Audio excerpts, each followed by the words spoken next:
Saudara yang terkasih di dalam Kristus, Pasamuan GKJ Argo Mulyo dan panjenengan semua yang saat ini ada di rumah, mari bersama-sama sebelum kita menerima sabda Tuhan, kita bersatu di dalam doa.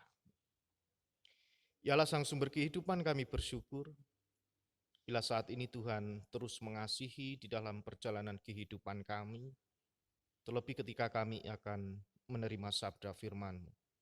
Terima kasih Allah, biarlah firman-Mu menjadi kekuatan di dalam kehidupan kami, untuk kami boleh menghayati iman dan keselamatan, juga menjadi saksi di tengah-tengah kehidupan ini. Terima kasih Allah, bersabdalah, karena kami siap untuk mendengarkan. Di dalam Kristus Sang Sumber Sabda yang hidup, kami berdoa. Amin. Saudara yang terkasih, di dalam Kristus kita akan bersama-sama menerima sabda Tuhan yang terambil di dalam kitab Keluaran pasal 16 ayat 2 sampai ayat 15. Keluaran pasal 16 ayat 2 sampai 15. Demikianlah sabda Tuhan. Di padang gurun itu bersungut-sungutlah segenap jemaah Israel kepada Musa dan Harun dan berkata kepada mereka, "Ah, kalau kami mati tadinya di tanah Mesir oleh tangan Tuhan, ketika kami duduk menghadapi kuali berisi daging dan makan roti sampai kenyang, sebab kamu membawa kami keluar ke padang gurun ini untuk membunuh sejumlah jemaah ini dengan kelaparan." Lalu berfirmanlah Tuhan kepada Musa, "Sesungguhnya aku akan menurunkan dari langit hujan roti bagimu, maka bangsa itu akan keluar dan memungut tiap-tiap hari sebanyak yang perlu untuk sehari, supaya mereka kucoba apakah mereka hidup menurut hukumku atau tidak. Dan pada hari yang keenam, apabila mereka memasak dan dibawa mereka pulang, maka yang dibawa itu akan terdapat 2 kali lipat banyaknya dari apa yang dipungut mereka sehari-hari. Sesudah itu berkatalah Musa dan Harun kepada seluruh orang Israel, petang ini kamu akan mengetahui bahwa Tuhanlah yang telah membawa kamu keluar dari tanah Mesir. Dan besok pagi kamu melihat kemuliaan Tuhan, karena ia telah mendengar sungut-sungutmu kepadanya. Sebab apalah kami ini, maka kamu bersungut-sungut kepada kami. Lagi kata Musa, jika memang Tuhan yang memberi kamu makan daging pada waktu petang dan makan roti sampai kenyang pada waktu pagi, karena Tuhan telah mendengar sungut-sungutmu yang kamu sungut-sungutkan kepadanya. Apalah kami ini, bukan kepada kami sungut-sungutmu itu, tetapi kepada Tuhan. Kata Musa kepada Harun, katakanlah kepada segenap jemaah Israel, marilah dekat kehadapan Tuhan, sebab ia telah mendengar sungut-sungutmu. Dan sekarang Harun berbicara kepada segenap jemaat Israel. Mereka memalingkan mukanya ke arah padang gurun, maka tampaklah kemuliaan Tuhan dalam awan. Lalu berfirmanlah Tuhan kepada Musa, aku telah mendengar sungut-sungut orang Israel. Katakanlah kepada mereka, pada waktu senja kamu akan makan daging dan pada waktu pagi kamu akan kenyang makan roti. Maka kamu akan mengetahui bahwa akulah Tuhan Allahmu. Pada waktu petang datanglah berduyun-duyun burung puyuh yang menutupi perkemahan itu. Dan pada waktu pagi terletaklah embun sekeliling perkemahan itu. Ketika embun itu telah menguap, tampaklah pada permukaan padang gurun sesuatu yang halus, sesuatu yang seperti sisik, halus seperti embun beku di bumi. Ketika orang Israel melihatnya, berkatalah mereka kepadanya yang lain, seorang kepada yang lain, apakah ini? Sebab mereka tidak tahu apa itu. Tetapi Musa berkata kepada mereka, inilah roti yang diberikan Tuhan kepadamu menjadi makananmu. Demikianlah sabda Tuhan, yang berbahagia kita semua yang menerima sabda Tuhan serta melakukannya di dalam kehidupan sehari-hari. Haleluya. Ibu bapak dan saudara yang terkasih di dalam Kristus, Pasamuan GKJ Argo Mulyo, dan panjenengan semua dimanapun panjenengan berada. Di dalam kehidupan kita, tentunya banyak sekali hal yang pernah dilakukan, dirasakan, dan juga akan terus dilanjutkan untuk meraih segala sesuatu yang masih didambakan. Nah, bacaan kita di dalam kitab Keluaran pasal 16 ayat 2 sampai 15. Kita diberikan tema ibadah sebagai tanda pemeliharaan Allah. Di zaman sekarang ini, sesuatu yang sudah dirasakan, dicapai, masih menjadi impian dan akan terus dikejar. Terkadang membuat orang merasa frustasi, merasa jenuh, dan bahkan merasa kehilangan harapan karena sesuatu yang ingin dicapai itu tidak kunjung didapatkan. Dan bahkan ada fenomena psikologis yang memperlihatkan kecenderungan manusia itu akan terlihat bagaimana masalah itu mempengaruhi, masalah itu bisa berdampak di dalam setiap aspek kehidupan manusia. Dan bahkan ketika manusia mengalami fenomena psikologis yang sangat tidak menyenangkan, itu akan mempengaruhi bagaimana manusia itu berdoa, bagaimana manusia itu belajar akan firman Tuhan dengan cara membaca Alkitab, bagaimana manusia itu bisa bersekutu, bisa berinteraksi dengan keluarga dan bahkan dengan komunitas ataupun jemaat. Itu sangat terlihat bagaimana seseorang ketika memiliki masalah dan ketika seseorang itu terganggu di dalam jiwa atau psikologisnya. Bisa terlihat dari berbagai banyak aspek yang akan memperlihatkan apa yang sedang dialami oleh manusia tersebut. Nah, ibu bapak dan saudara yang terkasih di dalam Kristus, ternyata masalah berdoa, masalah beribadah, membaca, dan bahkan bersekutu itu menjadi sebuah patokan yang mungkin diberikan kepada seseorang. Dekat atau jauhnya Tuhan seolah terletak pada seberapa berat persoalan yang dihadapi oleh manusia.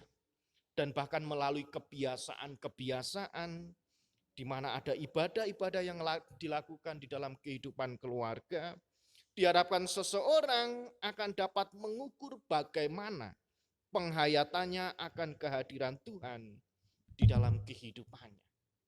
Jadi apa yang dilakukan di dalam kehidupan, di dalam keluarga, dan bahkan di dalam persekutuan, itu bisa diukur untuk melihat seberapa jauh keintiman manusia dengan Tuhannya. Oleh sebab itu, ibadah dapat dijadikan sebagai salah satu indikator.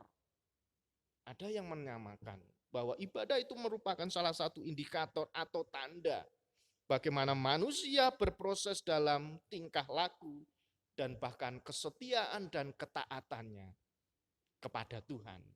Ini adalah salah satu indikator yang menolong di dalam kehidupan kita.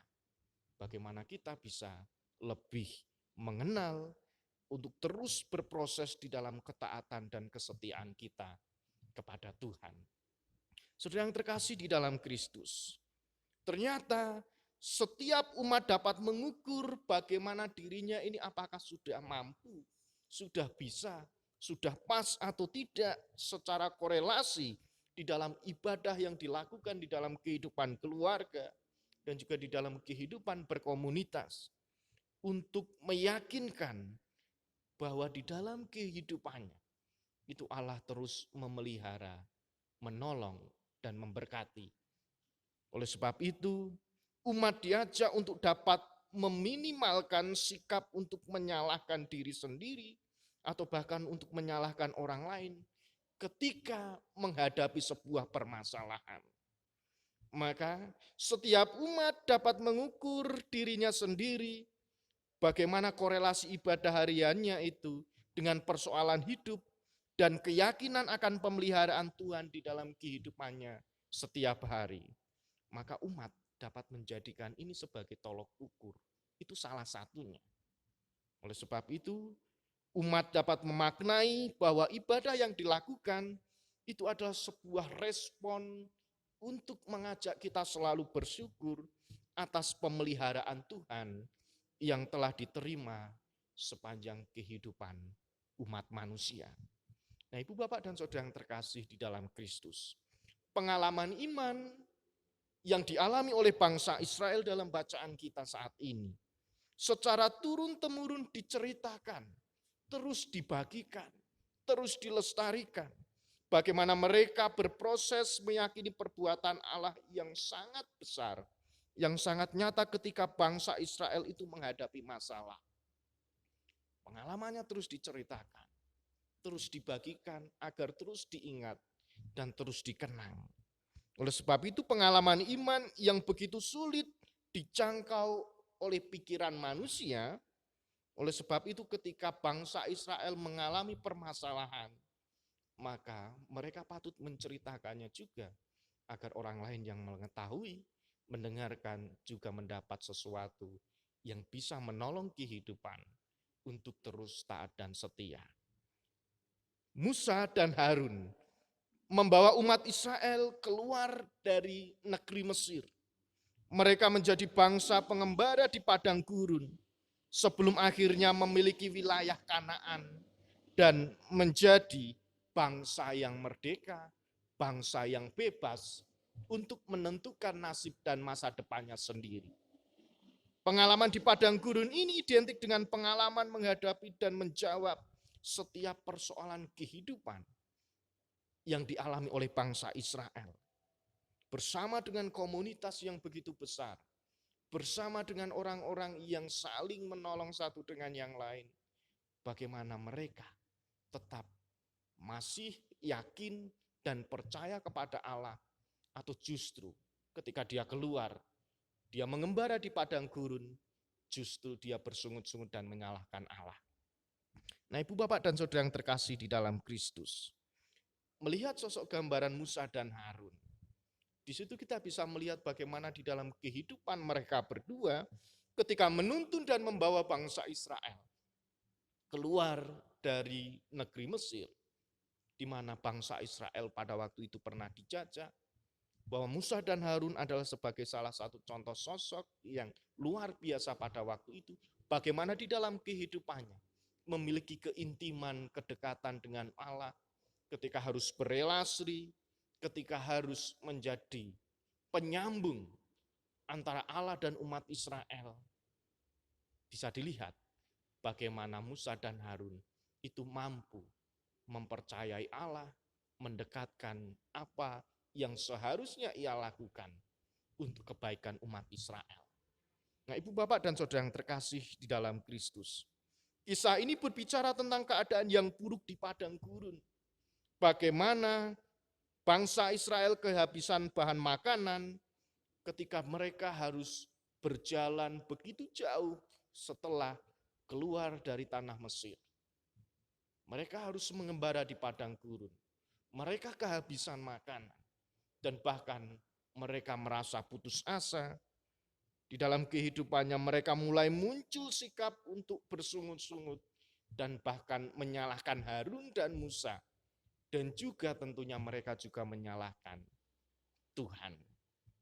Nah, Ibu, Bapak, dan Saudara yang terkasih di dalam Kristus, ternyata anggapan yang dilontarkan oleh bangsa Israel ketika mereka menyalahkan Musa dan Harun, ketika mereka harus dibawa di tanah, di wilayah, di negeri yang lebih baik, ternyata di tengah perjalanan mereka mendapatkan masalah yang begitu serius yang mengancam kehidupannya.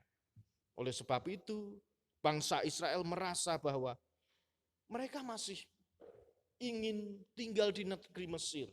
Walaupun mereka harus mati, tetapi di negeri Mesir mereka masih mendapatkan makanan, masih mendapatkan minuman, dan bahkan bisa menikmati segala sesuatu yang mungkin mereka perlukan walaupun mereka harus ditindas, harus menjadi budak di negeri Mesir. Ternyata mereka membandingkan bagaimana kehidupan di negeri Mesir, dan ketika sudah keluar dari negeri Mesir, ternyata mereka lebih memilih untuk tinggal di negeri Mesir walaupun harus menjadi orang jajahan, harus menjadi budak, dan merasa dirinya masih merasakan ketertindasan. Nah, Ibu, Bapak, dan Saudara yang terkasih di dalam Kristus. Dalam hal ini, Musa dan Harun berbicara kepada Tuhan untuk menyampaikan keluh kesah yang dialami oleh bangsa Israel. Bahwa segala sesuatu yang dilihat oleh Musa dan Harun, mereka menyampaikannya kepada Tuhan. Musa dan Harun bercakap-cakap, dia bercerita dengan apa yang sedang dialami oleh bangsa Israel ketika berada di perjalanan di padang gurun yang begitu luar biasa panasnya, luar biasa begitu mereka harus menderita karena kekurangan makanan.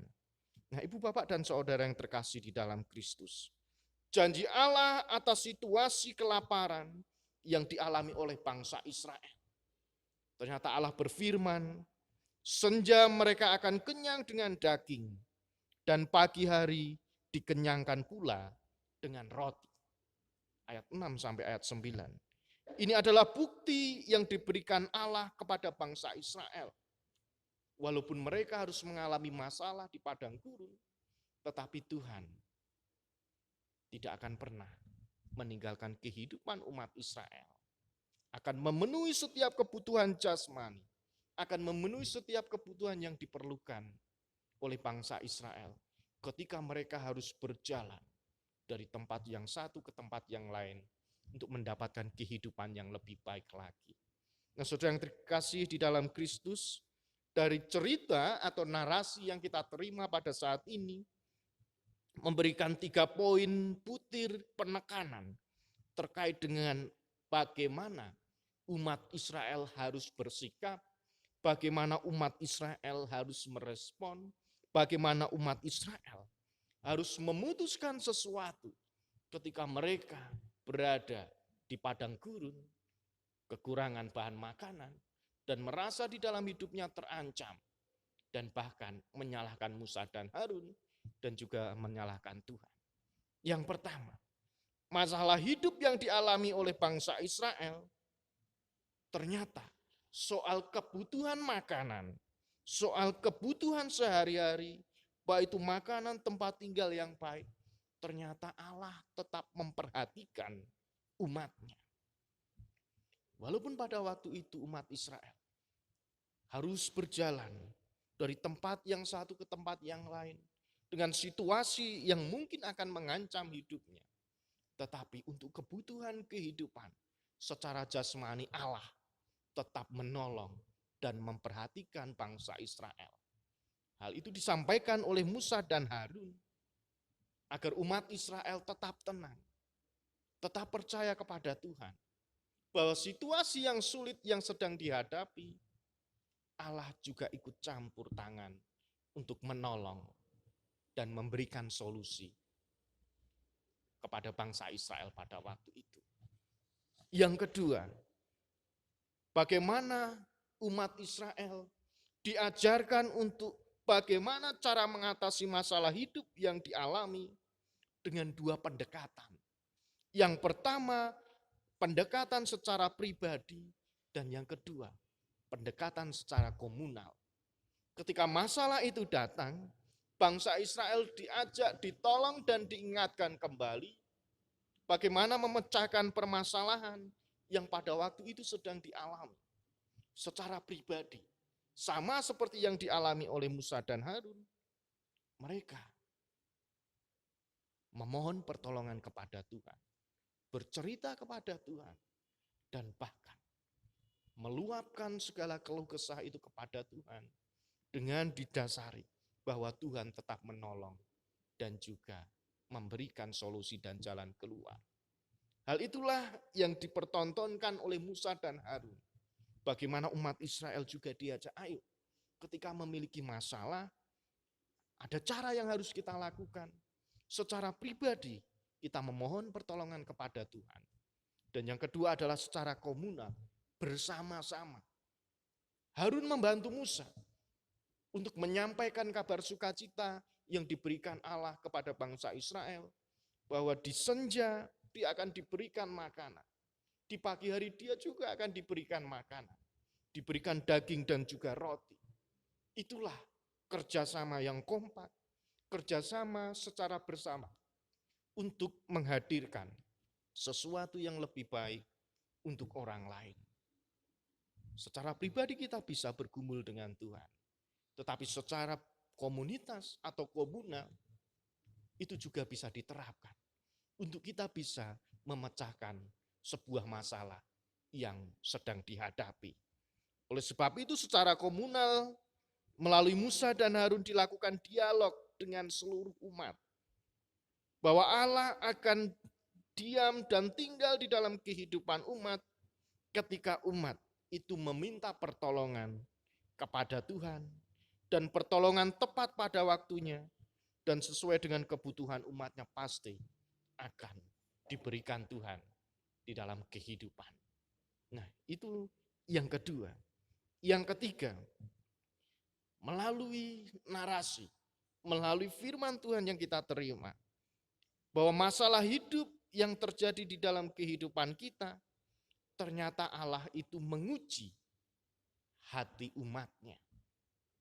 Ternyata Allah itu ingin melihat seberapa jauh rasa kepercayaan, rasa yang ditunjukkan oleh manusia kepada Tuhan. Apakah masih taat, masih setia, tetap percaya ketika masalah itu datang, ketika masalah itu menerpa di dalam kehidupan. Ternyata melalui bacaan ini, Allah sedang menguji hati umatnya. Apakah setia di dalam penantian untuk menanti jawaban Allah, ataukah terus bersungut-sungut dan menyalahkan orang lain, atau bahkan menyesal karena telah percaya kepada Tuhan Yesus.